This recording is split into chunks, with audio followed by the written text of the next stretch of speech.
the nitty gritty.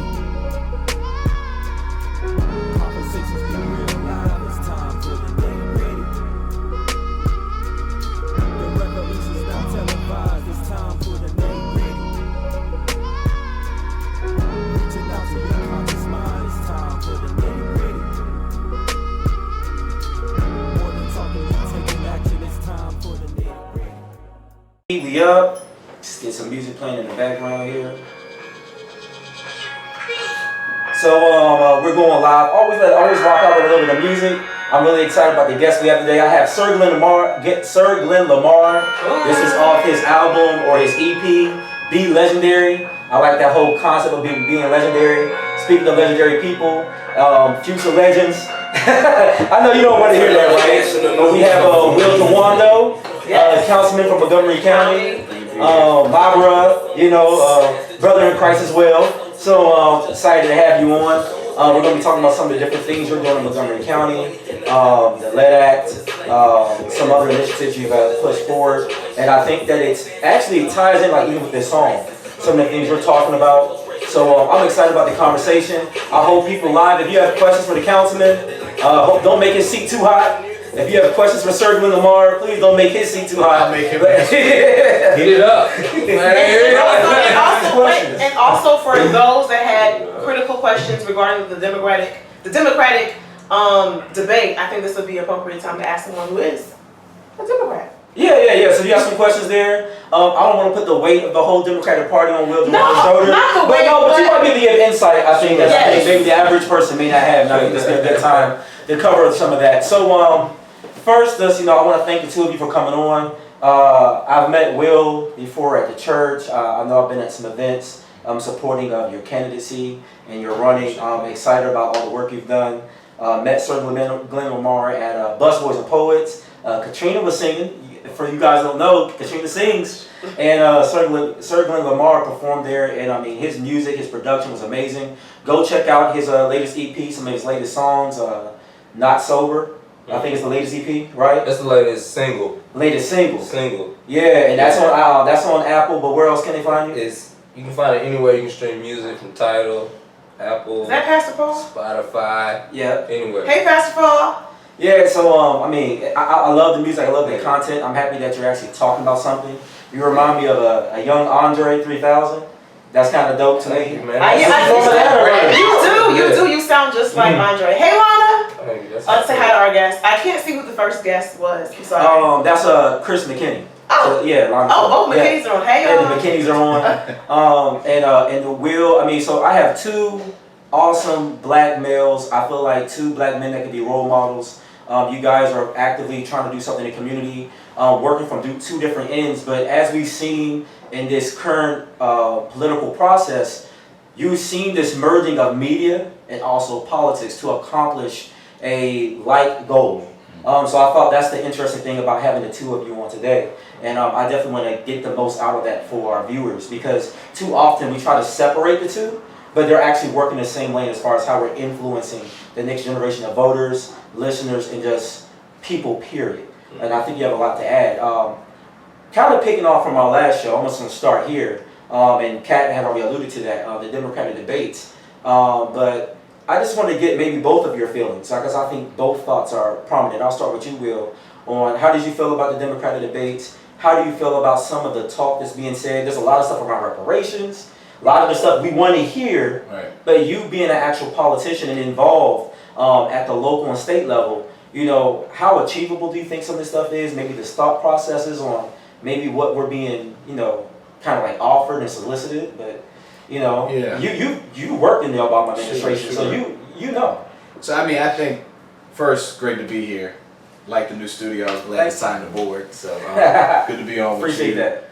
I think one of the things I'm excited about is that we have so many people running, and that we have a lot of qualified good people, and all of them are realizing that they need to have a plan for black people. And you had one of the guys, you had a Buttigieg, I don't know if y'all know this guy, the mayor, mayor of Indianapolis. Yeah. He's a gay veteran from South Bend, Indiana, and he put out a plan called the Douglas Plan, named after Frederick Douglass this week, focused just on what he's going to do for black Americans. I did not know that. And so And I tweeted out because I'm not supporting him, but I said that's a good thing because all these candidates need to have a plan. Because especially in the Democratic Party, black people make up almost half of the votes. So Yep. so if you don't have a plan for what you're going to do for black people, whether it's criminal justice reform, reparations, or education, then you're not doing what you need to do. So I'm excited that they're going to be competing for our votes because that's what we need. Now we have to do our part and show up and be engaged, read the stuff, and then go out and vote. So, but I think it's a good thing to have a lot of candidates. If you saw Trump won, when he started, people thought it was a joke. They had 20 Republicans and he came down and was the last one in. Now we have 20 Democrats, and I think that's what created the excitement. So I'm actually glad that a lot of people are like, oh, there's too many candidates. I think it's a good thing. They're competing for our votes. A lot of people with good ideas. I think that's going to be good at the end of the day. Oh yeah, definitely. I mean, you're right. There was a lot of that with the Republican Party.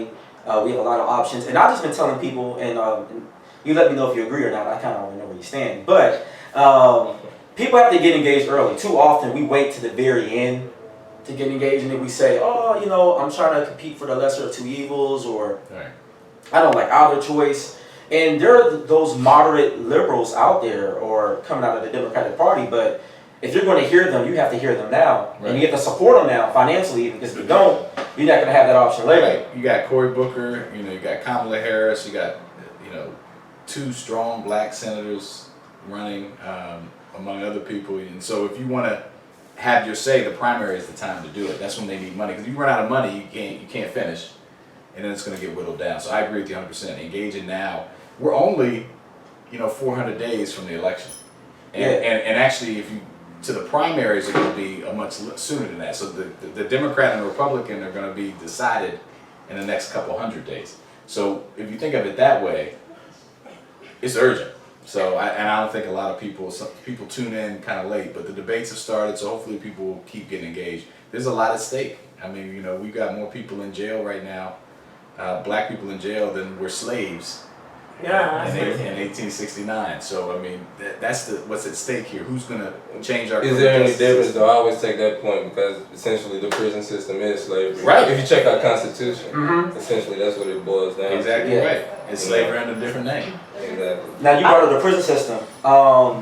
Any key things that I don't know if you caught the latest debates or anybody you're following, anyone that you like right now currently that you're following, or any particular thing that you would like to see actually done? There's a lot of promises out there, but any actual action that you would like to see done right now?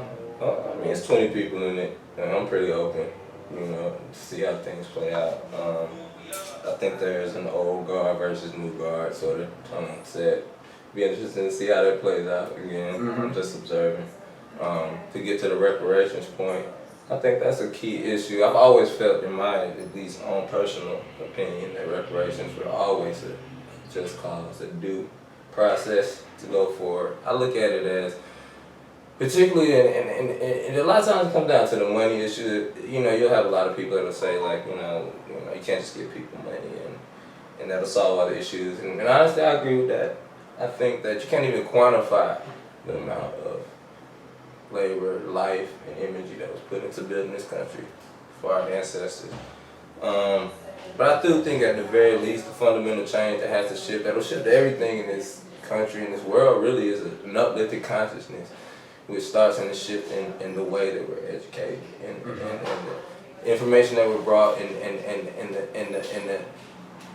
the diversity of the education. Because it's not just what we're given is a linear path. It's almost like that slave model. Like you're lined up to do this. There's no really outside. You're kind of lined up to do things. So when we talk about the reparations issue, I think education should be a fundamental part of that.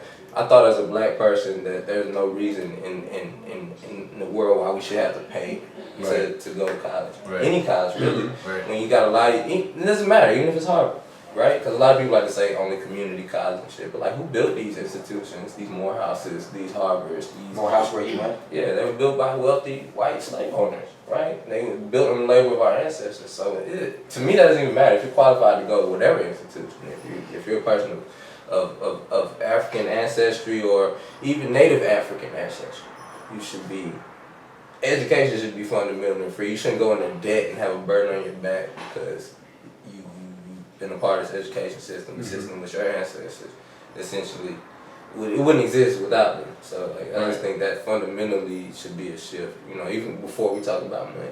You know? Yeah, definitely. There were Okay. 2 comments, but the question I have is, since we're kind of talking about politics and music, oftentimes I feel like a lot of celebrities feel they are exempt from the responsibility of their actions, or talking about politics. It's almost like a foreign topic that they don't want to discuss. My question to the both of you is, with today's generation, knowing how impressionable young people are and how they look at celebrities as, mentors or figures or people that they want to aspire to become, how important is it for celebrities or people of affluency to get involved in politics and to kind of marry the two of not their career, but also like their political decision? I understand that it can be tricky with their career. Obviously, they don't want to say one way or another where they lie, because that could, lose a fan base. But understanding what we went through a few years ago and how people were very far removed,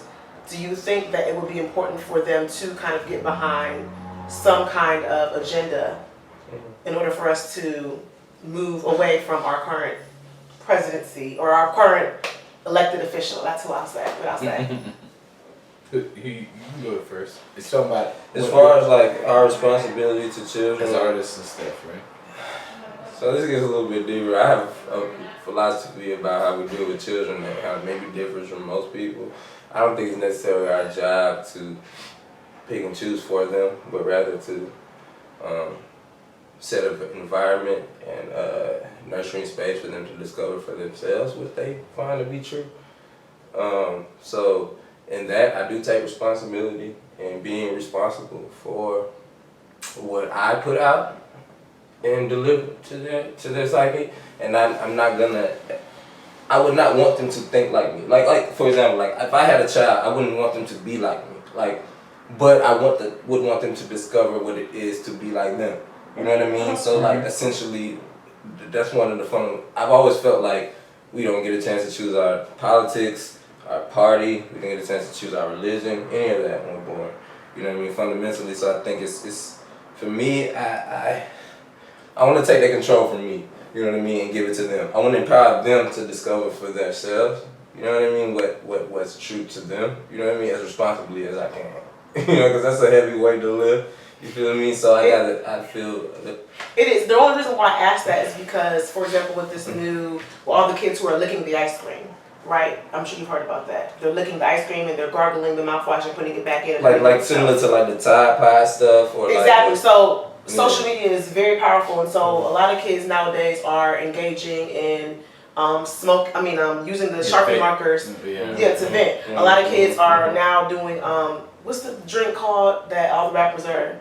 Oh, lean. Drag, popping mollies because of Future having that song with the mollies. So what I'm saying is I understand that the onus should not be solely on artists because it's up to parents to nurture their kids, but I'm wondering, is it important at this day and age, knowing that racism is running rampant, we see it every single day, for celebrities to kind of be conscious a little bit more as opposed to just focusing just on music? Because at the end of the day, this whole, I can't be involved has not been working for us. Because these are the same people who will tweet out that they're upset about the presidential election, but they're never really involved. So I guess the question I have is, do you think there is a place in which you can be an artist and you can be responsible? Absolutely. I think if you're equipped to be responsible. I would say that I don't think there are a lot of, not every artist is equipped to be responsible. So I have to take that into consideration. Like, while you may want every person that has influence to be a responsible individual, right? You also have to understand that like every person that's put on these pedestals or put in these positions aren't necessarily put there to be responsible. Like the president. They might, like the president. They might be put there specifically to be irresponsible. It may be their position, right? So like, speaking for myself, I feel a responsibility for the words that I put out, the things that I express, and the way that I express them. I take that very seriously as an individual, but I do understand that like, for me to expect that from everybody, I would drive myself crazy. Right? Because I know that everybody isn't equipped or even put in those positions for that purpose, right? And some of them are put in that position for the exact opposite purpose. So I have to take that with a spiritual grain of salt and find some peace in that. we're not all the same. You know what I mean? And understand that like it's forces on both sides of the spectrum. Well, and I think sometimes people, to your point of being equipped, you see artists mature over time and grow into that. Mm-hmm. You know, like, you know, Jay-Z today was not Jay-Z, Sure. That's very true. 25 years ago, you know, whatever. So I think it's a good point. You know, I'd like to see people take that, and I certainly do. You know, I'm in a different space, but I think you're right. I think, you know, some people aren't ready to do it.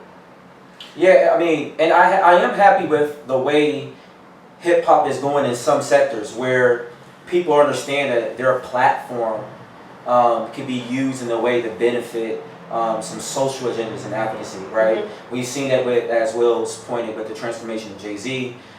Even people like Cardi B, I wouldn't say that she was someone equipped coming in to be that. But you see, like, I think an earnest desire sometimes. Yeah. When I've seen like certain clips they brought up, like in the Breakfast Club and stuff like that, that she has an earnest desire to say like, oh wow, I seen this story, the Central Park 5. I lived in New York. I didn't understand the brevity behind it, and it's touched me. Well, and that's why it's important, I think, to have like the interconnectivity between art and politics and music and everything. Because when someone does that, wants to know more, there has to be people that are going to understand the artist and understand where they're coming from, either because they share similar background or they're black or whatever, to help them try to find that information.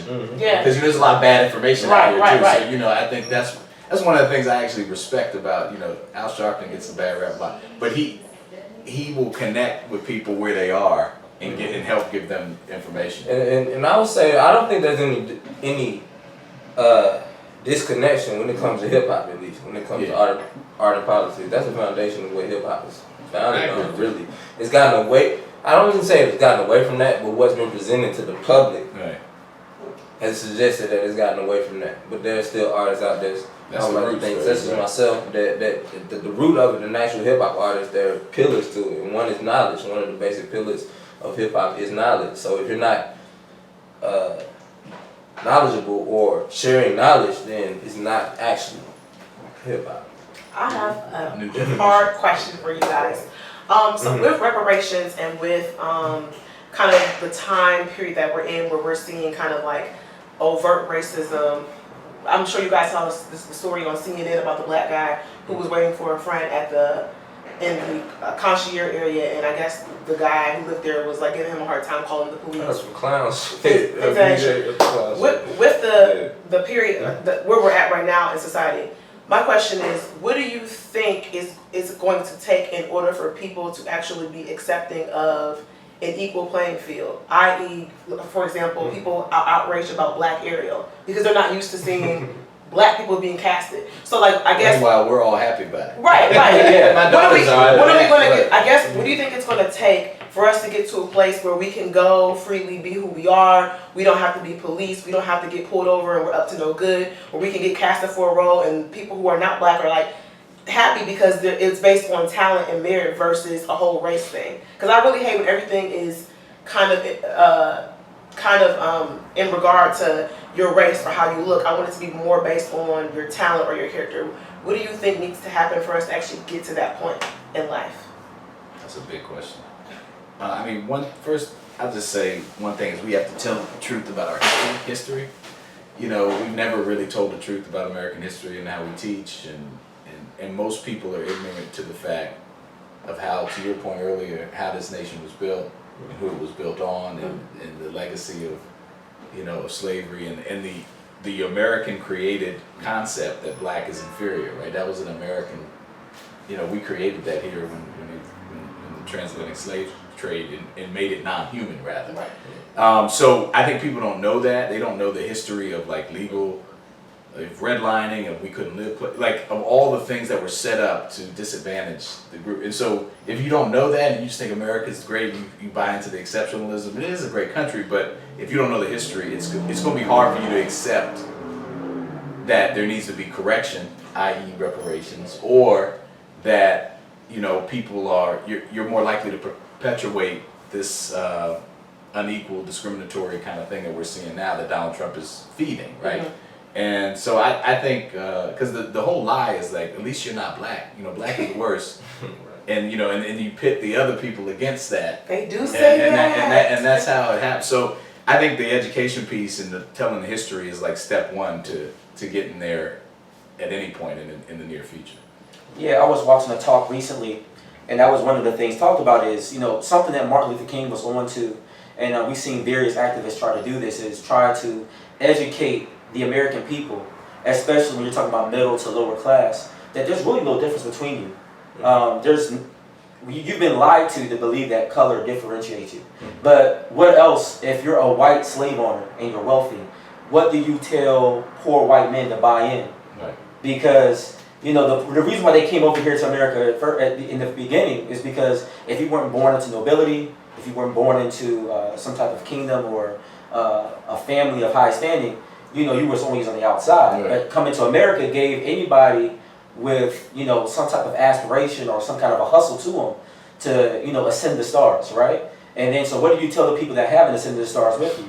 Well, you're white, so you're still better than the slaves. But you're all almost working in a feudal system, and that you're a slave to taxes, you're a slave to government, and you all fall under the same problems. But what they've done is, at least what I've seen, or I think historically what we've read, is that when these laws are passed, like the crime bills, when everybody wanted to be tough on crime, I think we all wanted it. All communities, all lower income communities, all middle class communities wanted this to be tough on crime, but we didn't realize that the backlash was going to be that black men would be disproportionately sentenced to higher times in jail.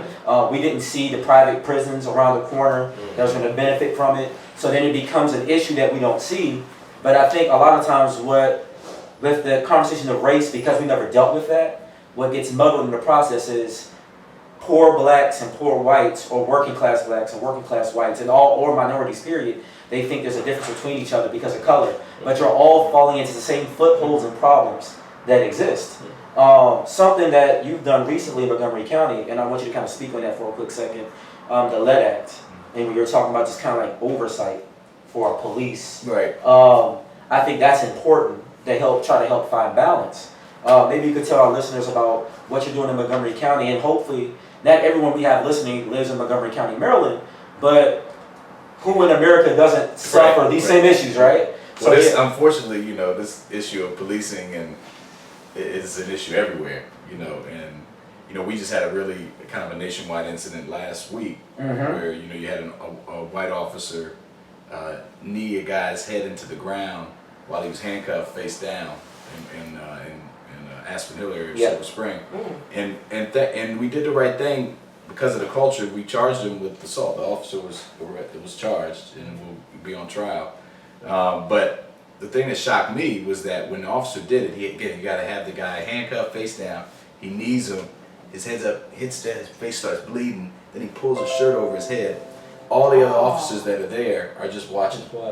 No one says anything. No one does anything, and that's when I say it's a culture problem. It's not just because there's this narrative that it's just a couple bad apples. No. It's if you stand there and watch and don't do anything, it's just as wrong as the person doing it. Yeah. And so the Lead Act was a bill was related to police-involved death, the Law Enforcement Trust and Transparency Act. My first bill, I introduced it on Martin Luther King's birthday, January 15th, and it passed last month. Will require an independent investigation anytime a police officer kills a resident.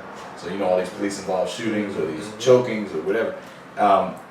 What happens in most places is the police department that is responsible for the death is the one investigating the death. Right. Yep. And so you come and investigate your friend that you've worked with for 10 years or 20 years. So that obviously doesn't build trust. And so what my bill does, it says it has to be an independent agency, either federal, state, or another local law enforcement that comes in and does the investigation to just, again, provide some trust that there's going to be some accountability. It's not perfect, but it's a recommendation when I worked on the Obama 21st Century Policing Task Force. Do they jump in. Do they get to make a final verdict? Because I know that's why Robert Mueller had a special counsel, but then he's like, well, it's not in the law for me to be able to actually make a decision.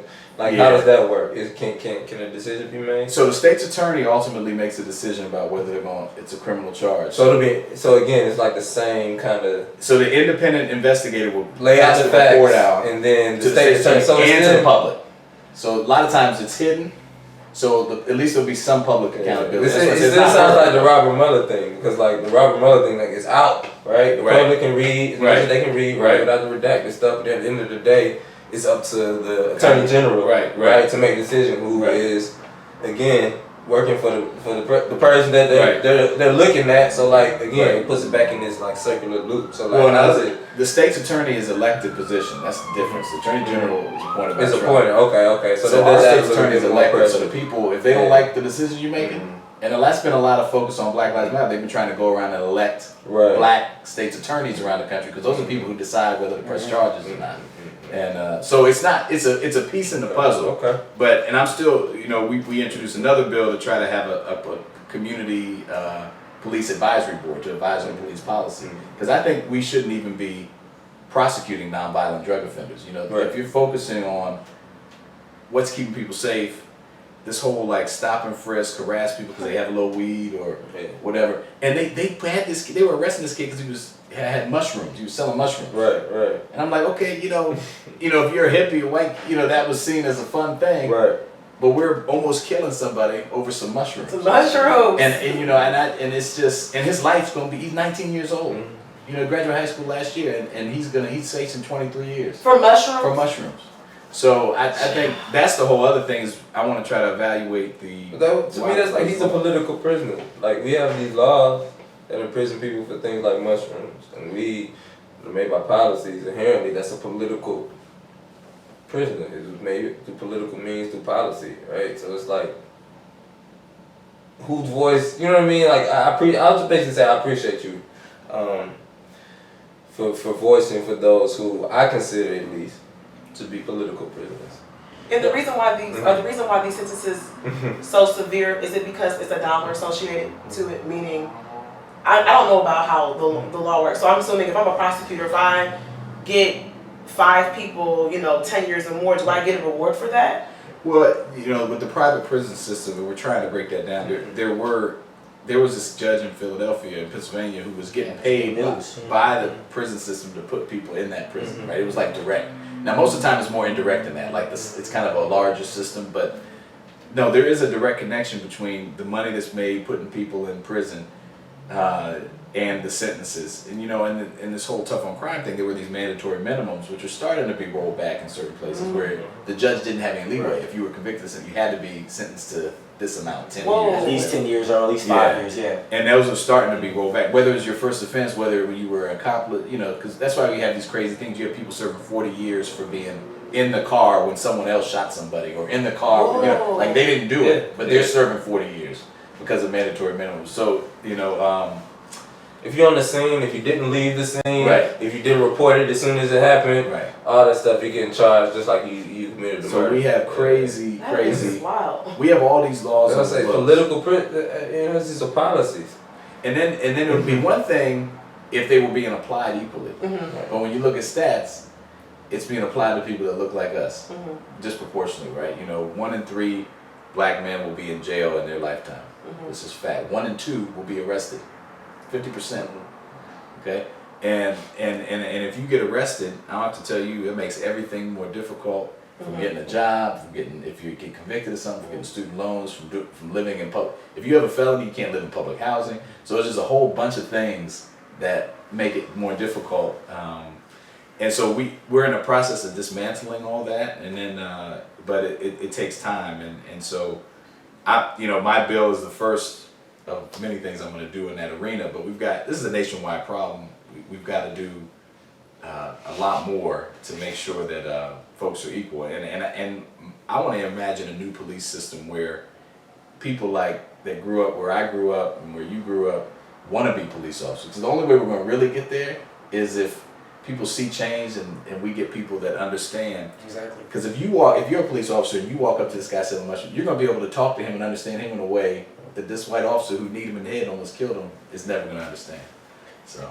We have a question. Actually, Chris, give me 1 second. I'm going to get to that question, but while we're on this subject, because they're going to kind of switch lanes when we go there. But one thing I wanted to put out there, and I kind of want to get both of your thoughts on it. You talk about, young black men wanting to be police officers, right? And we've seen in media or especially in our music, right, from our culture.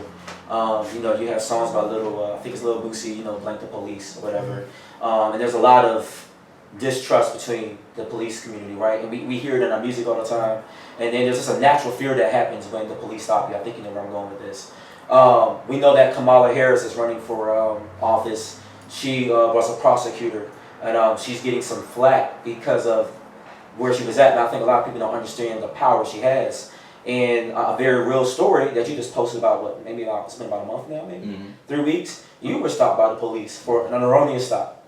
Did they ever even tell you why they were stopping you? I think I read the story a few times. I don't even really see in there where he makes it clear why he stopped you. They said I stopped on the stop line. You know, like there's a line at the light. They said my tire was on the stop line.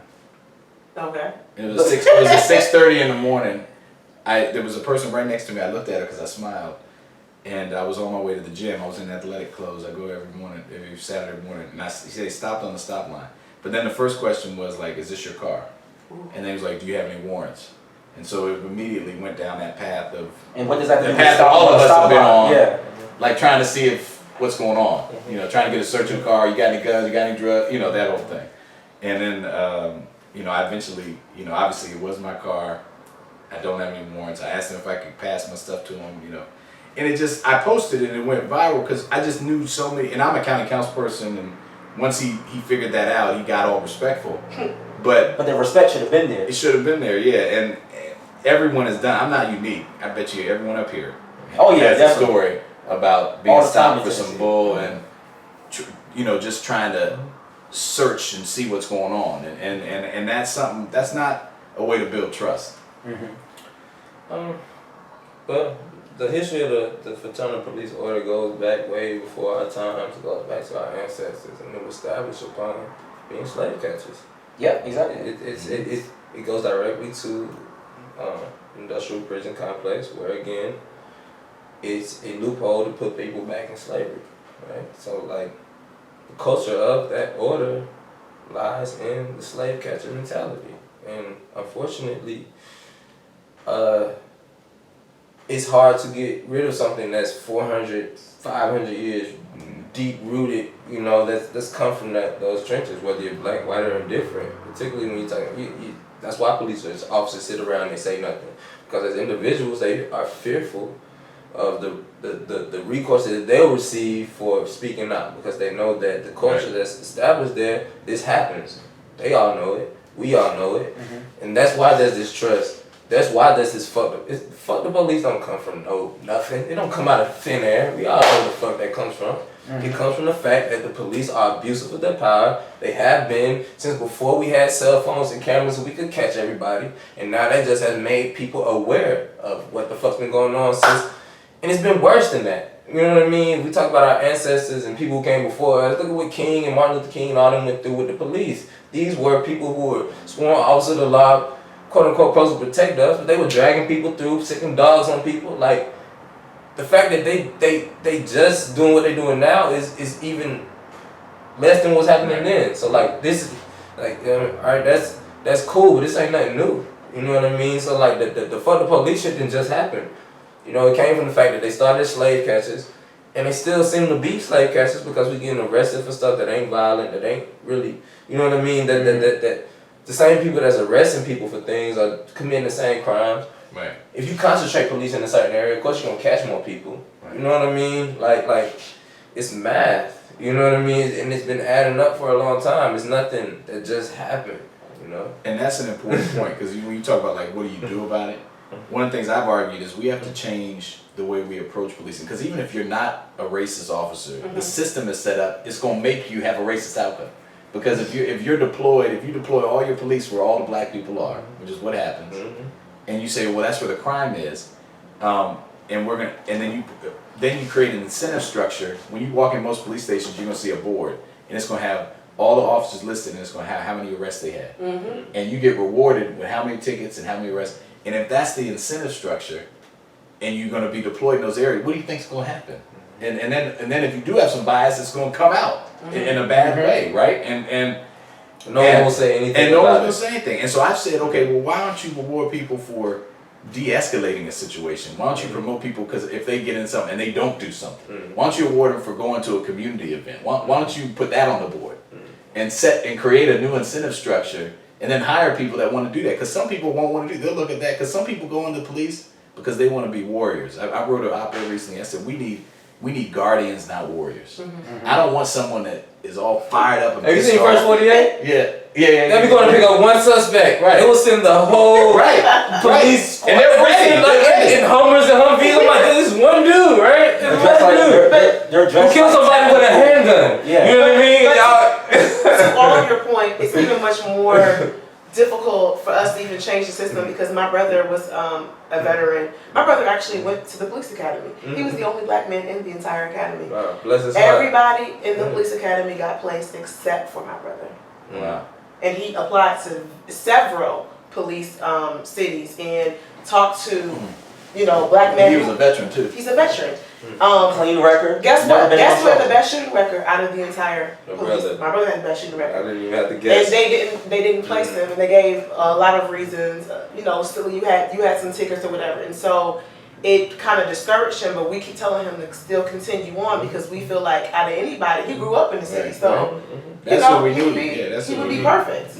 Just want to put that out there that it's not as simple as I want to be an officer. You still got to face that kind of hierarchy and racism just to I through wonder the door. I wonder what like having to go through all that get through the door does to your potential once you get there. Cause like you're already like I had to do all these things just to get in the door. Right. Like now I gotta watch my ass. Right. I can't say this. I gotta be careful. Like it puts you in that defensive mode. It makes you less. Yeah. In your mind at least, it makes you less capable of speaking out or doing those things that will put your position in jeopardy because you had to do so much shit to get in that position in the first place. You know what I mean? And I think we were talking about this earlier. We were talking about the previous generation. Those that came before us and that, like they assimilated. And one of the comments made, one of our guests in the office was that it's almost like that's what they had to do just to get there. You had to, dress your hair a certain kind of way. The women had to style their hair. I think one of the disconnects though is that we have some members of that previous generation not extending any grace to the next generation. It's kind of like, okay, well, yeah, we couldn't wear natural hair, but maybe having a little grace towards the sister that comes with natural hair, realizing that is naturally how she looks. Someone with Euro hair gets to style themselves in a way that comes natural to them, and we say that's the marker of what professionalism is. But we have to extend what that is. And we can use some help from within extending that grace. Or we focus for a long time on, I'm gonna tell my kids this. I have a son and 3 daughters, like what they need to do when they encounter police and what their responsibility is. But for the older generation, it's all that. It's like what you do. Like It's only solely what we do. There was not a lot of focus on what the officer where the power imbalance is so different. They have a gun. They have the authority to kill and take life and to detain and arrest. What's their responsibility? And it's kind of. So I agree with you. That dynamic is a tough one for us to navigate, even in our own community. I want to make sure we engage our followers. Yeah. I feel like some of them left. Answer their question. Chris had a question. He said, "So what's It's their fault, y'all." Yeah, it is our fault. Chris had a question for you, Councilman. He said, "What's the number one issue you feel like in Montgomery County right now?" And he didn't stir that any general direction. So Yeah, I just say equity. I mean, we're in the process now of passing a bill by the end of the year that is going to force us to look at every piece of policy through an equity lens. And what I mean by that is, equality and equity are different. Equality is like now everyone start from the same point, but it doesn't recognize the past history of discrimination of that people are starting behind. Equity is giving that leg up so that people can start the same. So we're going to be looking at legislation, whatever we do, housing, education, that in any bill we have is going to have to be an analysis of how it's going to impact all people in the county. Because right now we're segregated, like most places. Black people are on one side, Latino people are on one side, and you have white people on the other side. We're one of the wealthiest counties in the country, but not everyone's benefiting from it. So I think our big challenge is how do we make sure that no matter where you are in the county, you get a great education, you live in a safe neighborhood, you have good transportation, because those things are not distributed equally. In a county that has the most millionaires per capita of any area in the region here. So that's what I'm looking at. How do we get that into law so that when I'm gone or whoever's gone, that they are forced to look at how things are going to impact all of our diverse communities and make it an impact and put that into the decision-making process. So I think equity is the number one thing that we're dealing with, because you can't build walls, you can't keep people in communities of poverty and not good schools and expect that to last. It's going to boil over. That's what you've seen in our history, whether it's riots, something's going to happen, and oppressed people will always rise up. And it's not benefiting anybody, even the people who are benefiting think they're benefiting from it. It's not benefiting them in the long run. So that's why I think that's the number one issue. And I think a question I had. There's one right there. Oh, hold up. Can they share their thoughts on Steve Harvey losing both of his jobs in TV slots? Actually, that's a great question. We were actually talking about that before. Yeah, we were. Ownership. So actually, I'll start that with you, Glenn, because I already know that we kind of already touched on that anyways before we started the show. And as a caveat, if you guys have questions, just put them in the comment box, and then as a caveat to us, let's try to hit it and move, so that way everybody can feel like they're Yeah. Please get your questions in. We're going to get to your questions quick. Yeah, I think ownership is absolutely important.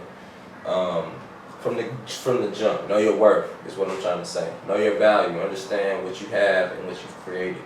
You know, don't let the other end of the table, by that I mean the person that you're negotiating with, allow you to distort or to manipulate or to steal your value simply because you want a quick payoff. I would advise, at least, you know what I mean, being a creator of content who understands the power of ownership, long term.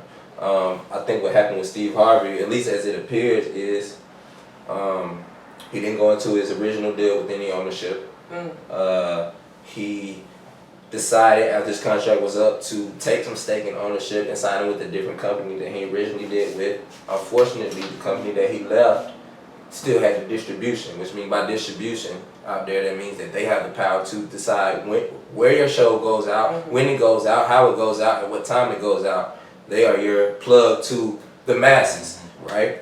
And because they were upset because he went with another company, and that which allowed him to have ownership in his own creation, they cut him he clipped him by putting somebody in his slot, his time slot, which essentially canceled out his show. So because he didn't know his worth at the beginning, you know what I mean, he had to pay on the back end. Whether my advisement would be to if somebody doesn't want to give you ownership, take your. You got a lot of love for that. You got a lot of love. Thank you. You know, if be patient. A lot of people just want that flip, and that's the same thing. Steve, it came out to bite him because that's what he believed at first, was you got to take what you get. That's the same thing he was preaching to Monique on his show. You know, you got to take what you get. We can't play like them. You know what I mean? And that was that same mentality that clipped him at the end because he didn't know his worth at the beginning. He thought he had to take what he could get. He got hurt on the back end. He could have built his own product and built his worth, and then went to the networks and be like, hey, look, I built this. I got this amount of audience. I got this network, this work. They all want me. Now, I want to keep ownership now. What's your body? You know what I'm saying? Now he got leverage. But instead, now they feel like they own him.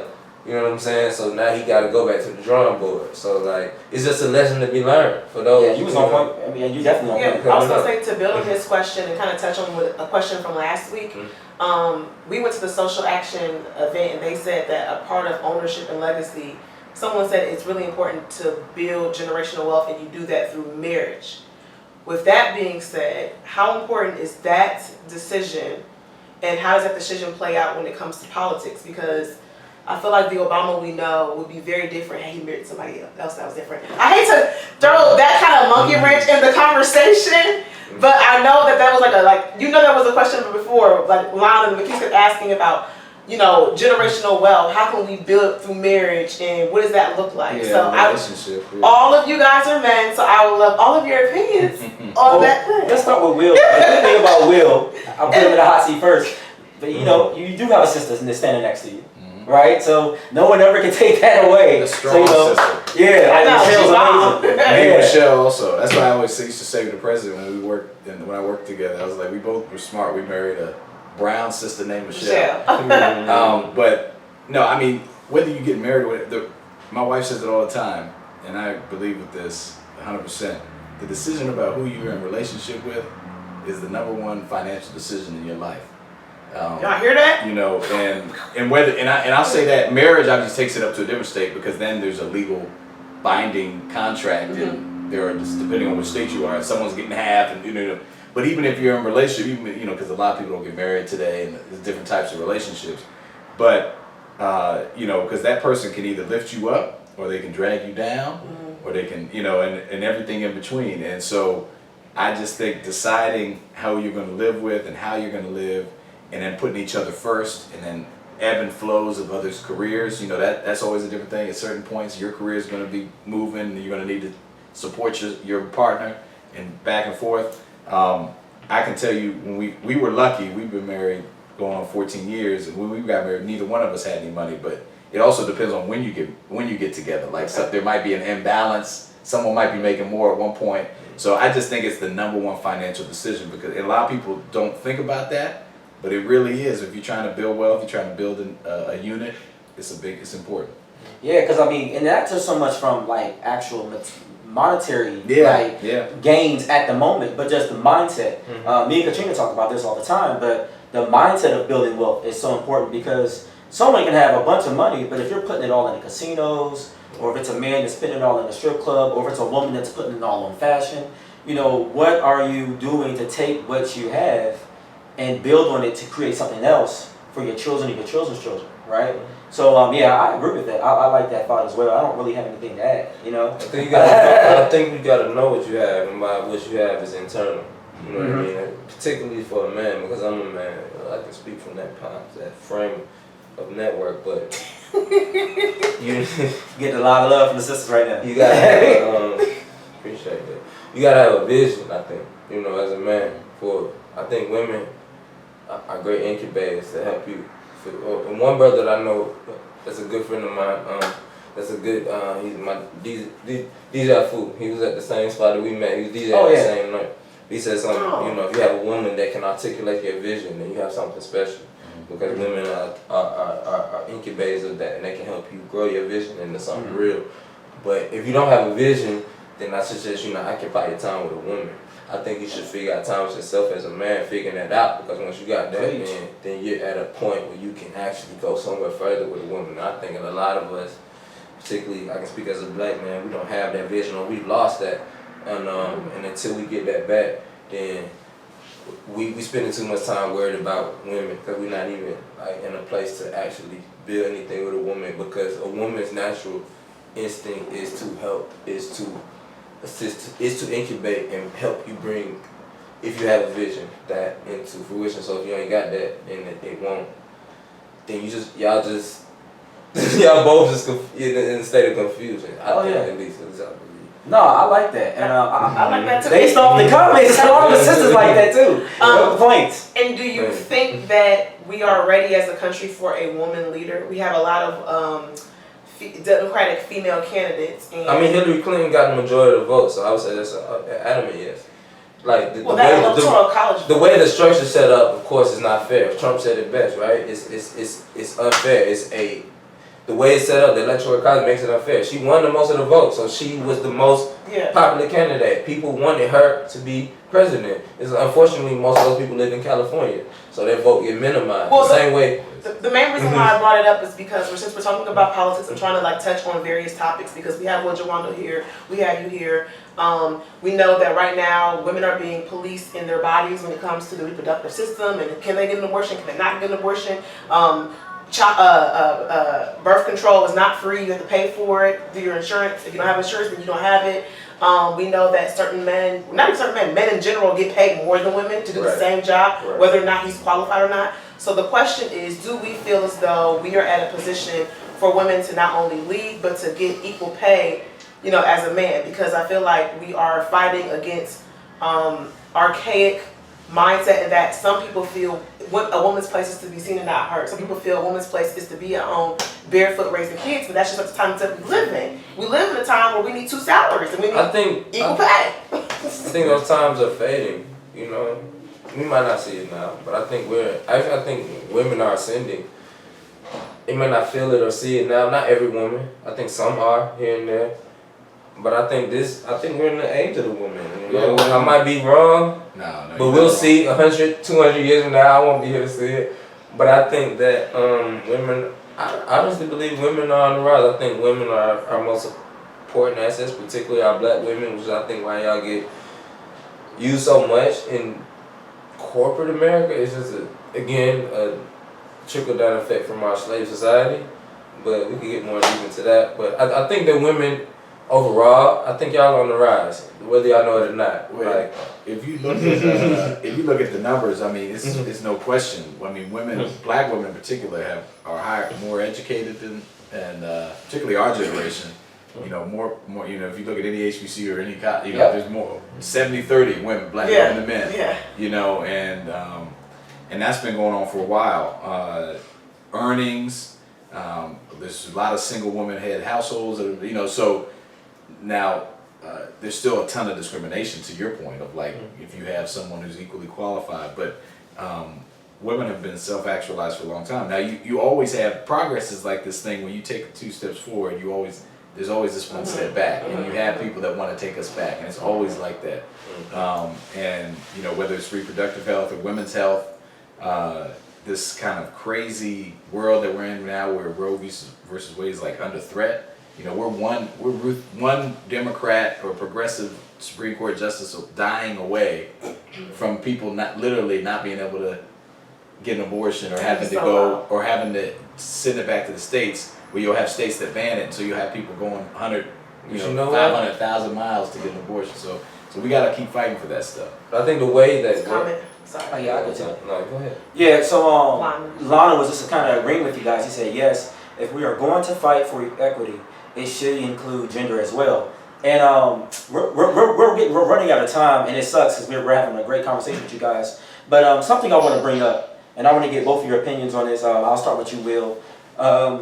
You know, as it was stated by Sir Glenn Lamar, Hillary did get most of the popular vote. She did. You know, just due to the electoral college. You know, we didn't see that realized in the vote. And then, of course, it's already been proven by our security agencies that we had Russian involvement, right? So you can't ignore that. But the other big piece of that we can't ignore, and I want you guys to both be able to address it, is we had almost half of the country didn't participate. About 49%. That's crazy. Is where the number, like 49.6% being almost approximate. And we need to get more engagement. And whether it's just allowing independent artists to express themselves and financially be able to back up their own dreams, kind of like how you talked about with Steve Harvey, or electing the right people. This is a right person sitting next to me. He got my vote in Montgomery County, and he'll get my vote again no matter which way he decides to endeavor. Right? I'm always going to support you. But I was able to support him because I was able to get involved at the local level. You know, and too often, you have a lot of people, I'm bringing this back up again, we have 20 different people running on the Democratic side, and some people say, well, I'm overwhelmed, they don't spend the time, but if I could just be honest, the time is being spent on Facebook, the time is being spent on IG, the time is being spent in various other places, and people should be allowed to have that free time. But if you want to enjoy that free time to its max ability, you should invest some of that time ensuring that we have the right people in place, whether it's in media or in politics, to push that. So I would like to get some closing remarks from you guys on, and I'll start with you, Will, on just how should people get involved? You know, especially you being a local politician at the state and local level. You know, what are some easy areas for people to get involved early?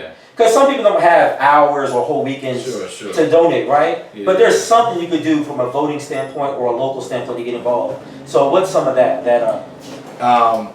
You know, I'll say one thing. I just put an idea out there. I'm actually for mandatory voting.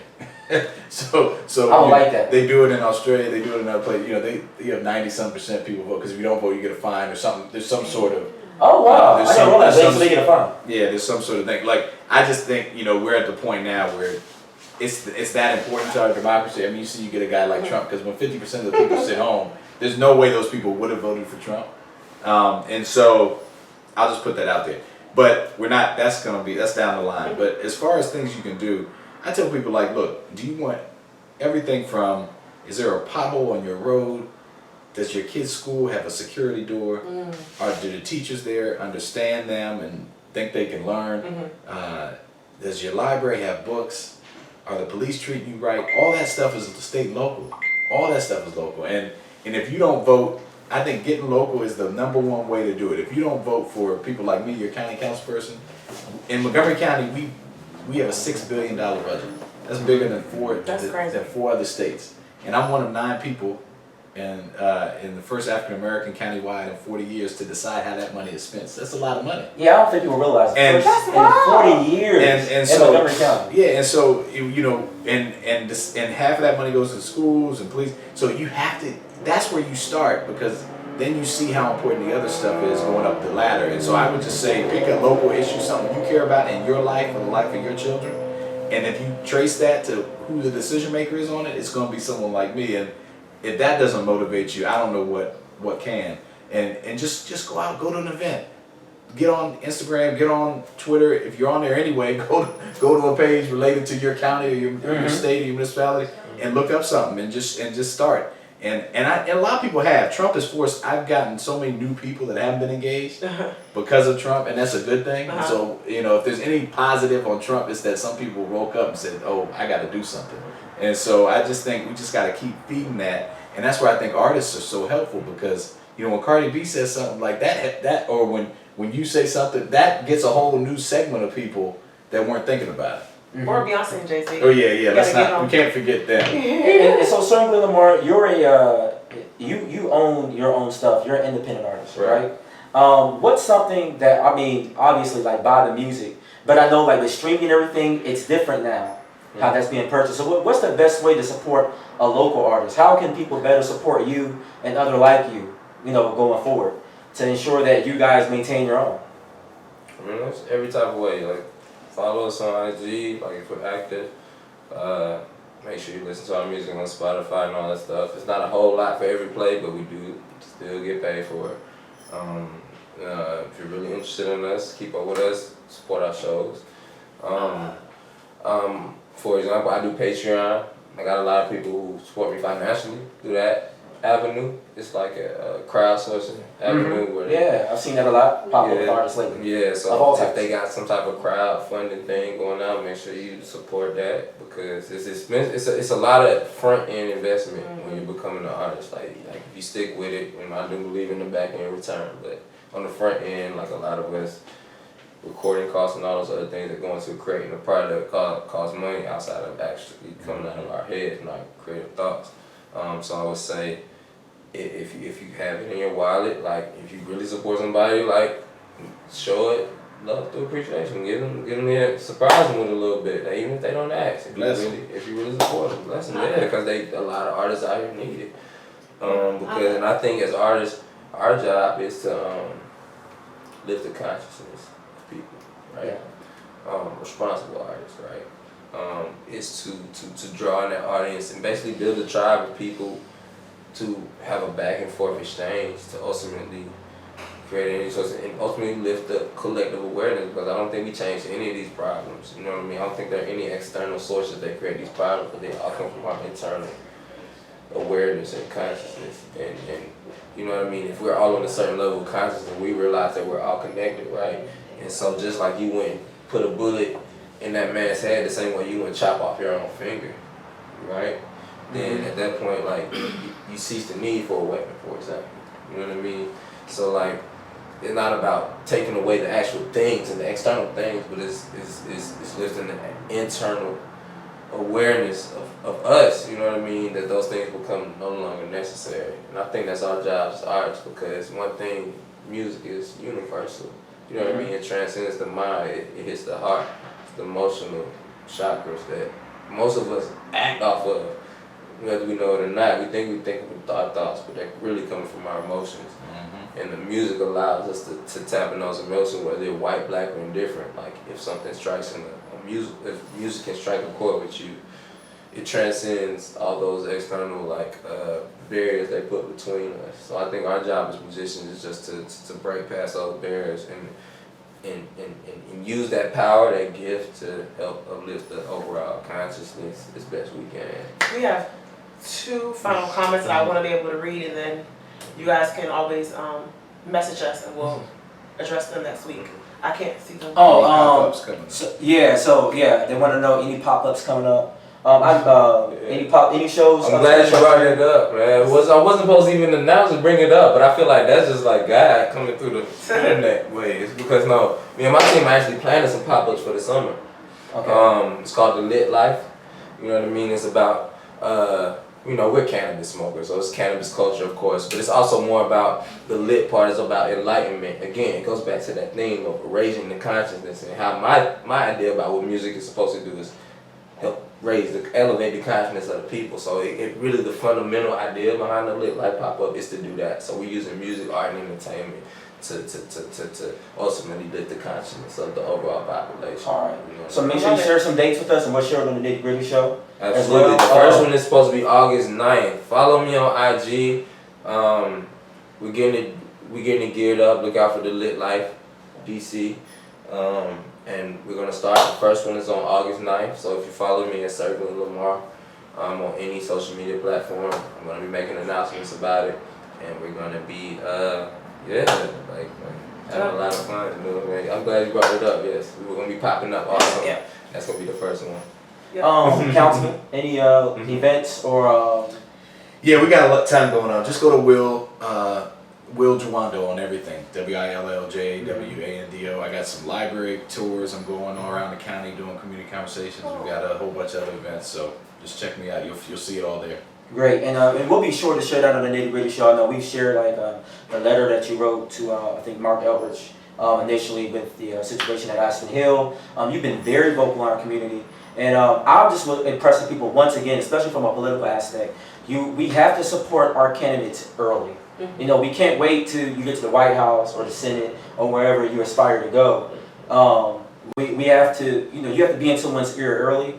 I feel like definitely you're an ear of the people. I think it's been proven in the legislation you're pushing across that we can see that effect already. And I know it's a small location in regards to the whole nation, but it's this kind of stuff. We have to get the stories out because you inspire the next politician in another local area to do that. And we, as a generation, when we latch on to these ideas and these concepts, we help further that agenda. And then what happens is when we're communicating with our artists, our independent artists that have been tainted by the industry per se, and can have their own mind, it starts seeping in your music, and it comes out in your lyrics, and it's all intertwined, and it all furthers toward a goal that we all are going to benefit from. So I am just so excited to have you guys here today.